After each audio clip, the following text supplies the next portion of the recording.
शिवाय नमस्तुभ्यम। श्री महात्मा शिव महापुराण की कथा जो कि कुशीनगर उत्तर प्रदेश में चल रही थी, आज 7वें दिवस की कथा पूर्ण हो चुकी है। इसी के साथ साथ ये कथा भी विश्राम हो गई। अगर आप किसी कारणवश कथा नहीं सुन पाए हो तो इस छोटे से वीडियो में कथा की महत्वपूर्ण जानकारी, उपयोगी पत्र आपको जानने को मिल जाएंगे। और गुरु जी ने जो प्रदोष पे जो एक महत्वपूर्ण उपाय बताया 7 दाने के चावल वाला, वह भी हम आपको वीडियो में समझाने का प्रयास करेंगे। तो चलिए चलते हैं कथा की तरफ। आज की कथा कुछ इस प्रकार से शुरू हुई कि गुरु जी ने कहा, ऐसा कोई देव नहीं है, ऐसा कोई पशु नहीं है, पक्षी नहीं है जिस पर महादेव की कृपा ना हो, जिसको महादेव ने कुछ प्रदान ना किया हो। फिर गुरु जी ने कहा, इस दुनिया में सबसे बड़ा मुश्किल काम है कि अच्छे गुरु की तलाश करना। गुरु जी ने कहा कि इसी की जानकारी हम जो 25 फरवरी से सिरसा हरियाणा में कथा होगी उसमें वर्णन करेंगे।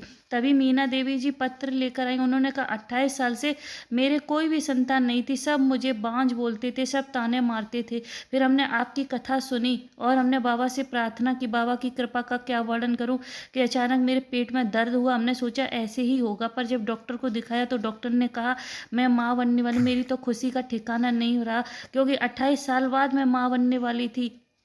ऐसा कोई था नहीं, ऐसी कोई गाली नहीं थी जिसने हमें ताने ना दिए हों, ऐसी कोई गाली अपशब्द नहीं था जो हमने सुना ना हो। सब जब मंदिर में हम एक लोटा जल लेकर जाते तो सब हमको बांझ बांझ कह के बुलाते थे।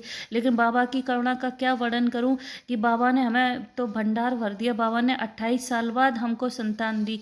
तभी एक निकिता जी रोहारी से, गोरखपुर से जो आई थी, वह भी पत्र लेकर आई। उन्होंने कहा कि गुरुजी मेरा गर्भ ठहरा और पेट में ही मेरा बच्चा खराब हो गया। वह इतना खराब हो गया, उसकी हालत ऐसी थी कि डॉक्टर को ऑपरेशन करना पड़ा और डॉक्टर ने वह बच्चा भी निकाला, उसके साथ साथ मेरा ट्यूब भी निकल गया था। हर गर्भवती नारी के, हर स्त्री के गर्भ में 2 ट्यूब होते हैं, जो कि एक मेरा पहले से ही खराब था, एक मेरा बच्चे के कारण निकल गया। फिर डॉक्टर ने कहा अब आप कभी माँ नहीं बन पाओगी।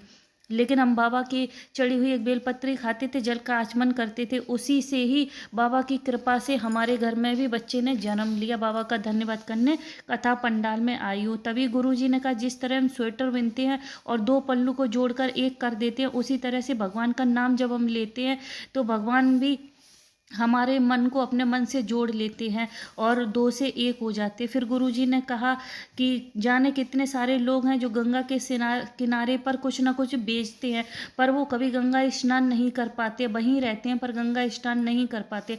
और वहीं पर दूर दूर से जो लोग आते हैं वह गंगा स्नान कर कर जाते हैं और अपनी झोली भर कर जाते हैं। यह सब बाबा की करुणा है कि जो पास रहने वालों को भी ना प्रदान करे और दूर रहने वालों को भी कर दे। इसी के साथ साथ ये कथा विश्राम हो गई है और हम आपके साथ एक बहुत महत्वपूर्ण उपाय शेयर कर रहे हैं जो कि गुरु जी ने पिछली कथाओं में बताया है, जो सिर्फ प्रदोष पे ही गुरु जी ने करने को कहा है, जो आप कल कर सकते हो। इसको सुबह शाम आप कभी भी कर सकते हो। आपको क्या करना, आपको 7 चावल के दाने लेकर अपने हथेली पे रखना, अपनी कामना बोलते हुए आपको शिव पर समर्पित कर देने हैं। इससे आपके घर में अगर कोई पितृ दोष होगा या आपके घर में कोई वास्तु दोष होगा तो वह भी समाप्त हो जाएगा और कोई भी रुका हुआ कार्य होगा तो वह भी पूर्ण हो जाएगा। बाबा की करुणा से आपके सारे काम बनने लगेंगे।